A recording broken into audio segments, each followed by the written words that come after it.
Neuroscientists and scientists who study the brain did an experiment that absolutely blew my mind, and I heard about it from a doctor on TikTok.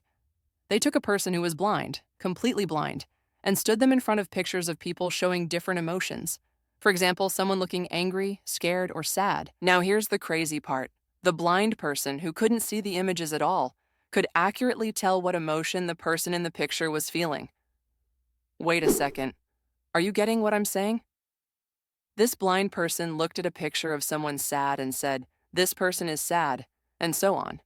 But before I explain how that's possible, let's see how the brain normally processes images coming from the eye. In a typical human with healthy vision, this is what happens. The image hits the eye and enters the brain. The first area in the brain to receive the image is called thalamus. Then the thalamus sends the information to the occipital lobe, which is responsible for vision, analyzing shapes, colors, and motion that the eye sees. After that, it sends the information to a part called the amygdala, which makes you feel the emotion shown in the image. So what does that mean? Simply put, imagine you see a cute cat. Here's what happens.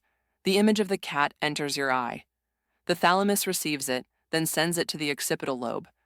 This part tells you, this is a cute cat. But at this stage, you haven't felt anything yet. Your facial expression hasn't changed into this yet. Once the information reaches the amygdala, that's when you actually feel the emotion. For example, you're watching Attack on Titans, and Gabby appears on screen. Your anger rises, and you feel like smashing your phone. Here's another example. You're walking in a forest and see a snake. If the scene never reaches your amygdala, you just think, that's a scary snake. But once it reaches the amygdala, your reaction is instant. Run. That's why some people, due to issues in this part of the brain, don't feel fear at all. Psychopaths, for instance, may have a malfunction here, which explains why their empathy is low and they feel little guilt or fear.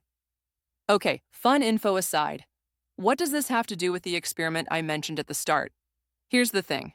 The brain has an incredible shortcut. Instead of going from the eye to the thalamus, to the occipital lobe, and then to the amygdala, the image can go straight from the thalamus to the amygdala. Why is this shortcut important? When you see a snake, instead of the image going through the occipital lobe to recognize it first, it goes straight to the amygdala. You feel fear instantly, even before you fully understand what it is. This takes only a fraction of a second, and that split second can be life-saving. So, in this experiment, the blind person was blind because their occipital lobe was damaged, maybe due to a stroke.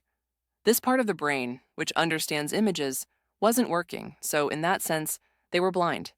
Yes, their eyes were fine, but whatever entered their eyes, their brain couldn't process it, so they were blind. However, this shortcut was still functioning. That's why they could accurately recognize emotions. They could feel what the person in front of them was feeling, even though they couldn't see them. Of course, I need to clarify that this is a very rare type of blindness caused by brain damage. If someone is blind due to an eye problem, the usual type of blindness, neither the thalamus nor the occipital lobe receives any input. In that case, they cannot see or sense the emotions at all. Don't forget to subscribe and share.